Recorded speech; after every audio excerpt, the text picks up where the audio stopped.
Amis fans de Canard, bonjour. Aujourd'hui, on va refaire un petit parallèle entre Canard et cinéma, et pas avec n'importe quel film, parce qu'on va prendre une des œuvres du maître, j'ai nommé notre cher Hitchcock. Allez, c'est parti pour l'histoire. Tout commence avec un Donald qui, pour la première fois de sa vie, va gagner à la loterie. Lui-même, d'ailleurs, n'en croit pas les numéros, parce qu'il dit ça n'est pas possible, je ne peux pas gagner quelque chose. Et pourtant, c'est bien le cas, 1 million de dollars. Sauf que, et le destin décide toujours de s'en mêler, au début, le ticket gagnant s'envole par la fenêtre et est attrapé par un oiseau, et là, Donald, d'ailleurs, il fait de l'esprit, il se dit, comme d'habitude, ça va mal se passer. Et il se précipite pour le récupérer du bec de ce volatile, et il y parvient. Incroyable. Ellipse, l'argent est sur la table, et là, la question, c'est qu'en faire? Et Donald, il va prendre quand même une belle résolution, il va dire déjà, je vais clôturer l'ensemble de mes dettes, que je dois à beaucoup de monde d'ailleurs, pour devenir quelqu'un de respectable, et surtout, la plus importante, celle envers son oncle Picsou.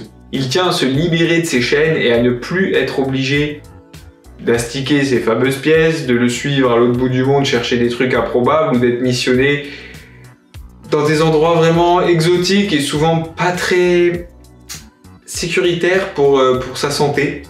Et il fait d'ailleurs beaucoup d'esprit là-dessus. Et c'est drôle parce que Picsou et Baptiste, qui est donc son majordome, font aussi pas mal de traits d'humour qui fonctionnent plutôt bien, on y reviendra plus tard. Maintenant, qu'est-ce que Donald va faire? Parce que donc il a presque utilisé l'ensemble du million pour régler ses dettes, il lui reste un petit peu d'argent pour investir dans un nouveau travail. La question c'est lequel? Parce que pour lui, tout ce qui est un petit peu dans les petites annonces qu'il pourrait faire, par exemple postier, on y revient, travailler dans les usines, veilleur de nuit, tous les trucs comme ça, c'est des choses qu'il a déjà faites et il sait qu'elles peuvent être dangereuses, même si on ne s'en douterait pas lorsqu'on les énonce. Donc ça, non, il dit non, pas question. Les neveux, ils se foutent un peu de lui. Ils disent, bah dans ce cas, t'as qu'à vendre des croutons et des cacahuètes pour les pigeons du parc. Et Donald, là, il se dit, là, il tient l'idée du siècle. Donc il achète un petit chariot ambulant et il devient vendeur à la sauvette, un peu comme les chouchous, qui peut-être vous cassent les couilles en été ou même pas, d'ailleurs, peut-être en hiver aussi. C'est peut-être les churros en hiver. Bisous à mon ami qui fait des churros. Et vous vous doutez bien que si tout se passait bien, bon bah l'histoire elle serait quand même pas très intéressante. Pendant que notre cher Donald il fait sa tournée au parc, il commence à se faire attaquer par des pigeons. Et lui, il est zen, vous voyez, il a changé de vie, tout va bien. Du coup, il décide de ne pas s'énerver et de rester calme.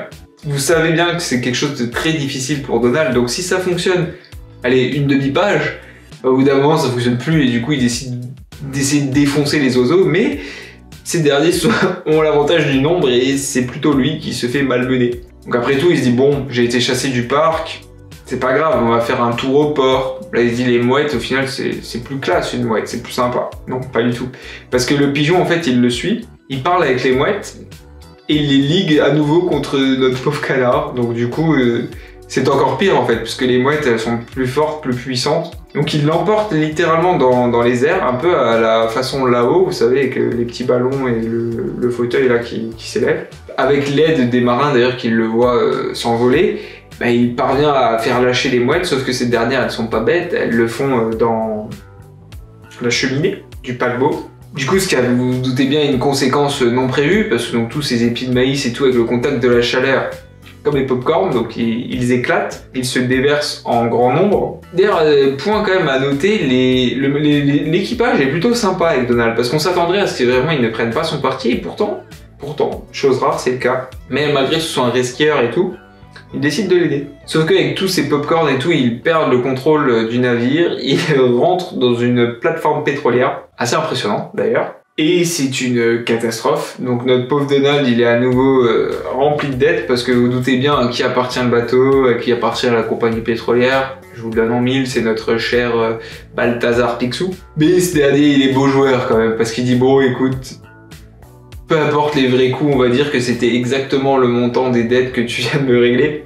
La vie est bien faite. Et du coup, bah, t'as pas 36 solutions, va falloir rebosser pour moi. Et là, Donald, au lieu d'être affligé, de prendre ce coup du sort de manière négative, il décide d'accepter, en tant que stoïcien, la nature des choses et d'admettre qu'il sera toujours plein de dettes et qu'il devra toujours travailler pour son oncle Picsou pour notre plus grand plaisir d'ailleurs, parce que sinon il n'y a plus d'histoire. Un Donald sans lui, ce serait quand même vraiment moins marrant. Et du coup, il n'en veut pas à ce pigeon qui vient de le malmener encore une fois durant toute l'histoire. Tout ça à cause du début. Mais ça, justement, reparlons-en dans l'analyse de cette histoire. Déjà, c'est impossible de ne pas en parler, c'est l'ironie des personnages dans cette histoire. Que ce soit Picsou, qui fait des traits d'esprit, le majordome, qui en fait aussi, Donald face à sa propre situation et aux expériences qu'il est en train de vivre. Tous les personnages se détachent parfois de l'histoire et arrivent à nous faire rire en constatant ce qui leur arrive. En plus de ça, il y a carrément des passages méta, parce que, donc si vous ne l'avez peut-être pas vu, le film Les Oiseaux d'Alfred Hitchcock reprend une trame assez similaire, même si, dans le film, et contrairement à cette histoire, la raison pour laquelle ils attaquent la population n'est pas énoncée, alors que là on le sait, c'est parce qu'en fait, au début, il a contrarié le pigeon en lui récupérant son lot de vainqueurs de la loterie. Ça, dans le film, ça n'est pas le cas, on ne sait pas vraiment pourquoi. C'est d'ailleurs voulu par le réalisateur. Sauf que Donald, au cours de l'histoire, il mentionne l'existence du film et il dit « Tiens, ça me rappelle les oiseaux ». Donc ça, c'est pas courant dans l'univers Disney. Donc ça donne un petit quelque chose à cette histoire. Et d'ailleurs, c'est plus, je pense, réservé quand même à un public assez averti parce que, honnêtement, les enfants, je pense qu'il n'y en a pas énormément qui auront vu le film. Donc encore une fois, je vous l'ai dit, c'est pas que pour les enfants. Elle est très drôle. Déjà, que ce soit les gags slapstick, pour moi, ils fonctionnent à fond. Voir notre pauvre canard se faire détruire par les bancs d'oiseaux et de mouettes, c'est jouissif. Quelques gags assez insolites aussi, dans le sens où l'apparition des pop-corns se fait juste d'abord avec un petit grain avant d'exploser littéralement par milliers et submerger le bateau. Ça aussi, c'est plutôt drôle. Des cases impressionnantes, notamment lorsque le bateau s'échoue contre la plateforme pétrolière, on se dirait tiens, on s'attend pas à ça en fait, à ce gigantisme dans une histoire de ce type. Et pourtant ça fonctionne très bien. La thématique est aussi très bonne et ça vous ne le savez peut-être pas forcément, mais en fait la plupart des gagnants de loterie finissent ruinés. Je sais plus exactement le pourcentage, mais c'est vraiment très élevé, c'est significatif.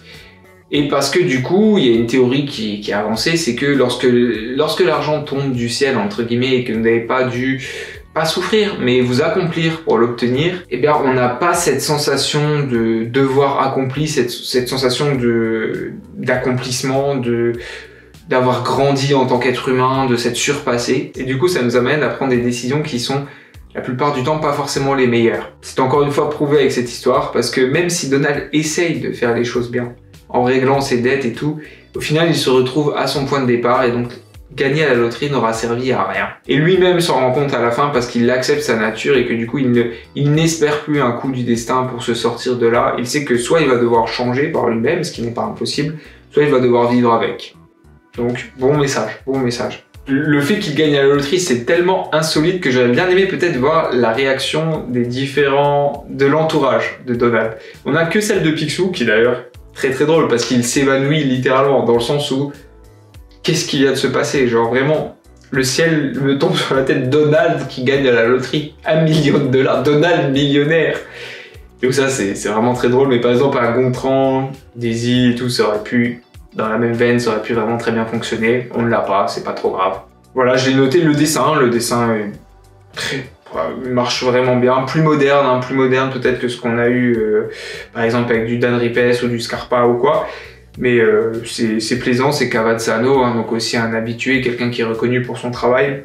Il est très fort notamment dans les expressions faciales des personnages, ça se voit encore une fois. Bref, c'est un petit bonbon quoi, donc ça c'est du tout bon, je vous le recommande. Et le lien avec le cinéma qui fait toujours plaisir. Une bonne histoire. Du coup, la seconde chance pour Donald n'aura pas été la bonne. Maintenant, il n'a plus besoin de chance. Ça, c'est encore mieux. Allez les gars, on se dit à la prochaine. Ciao.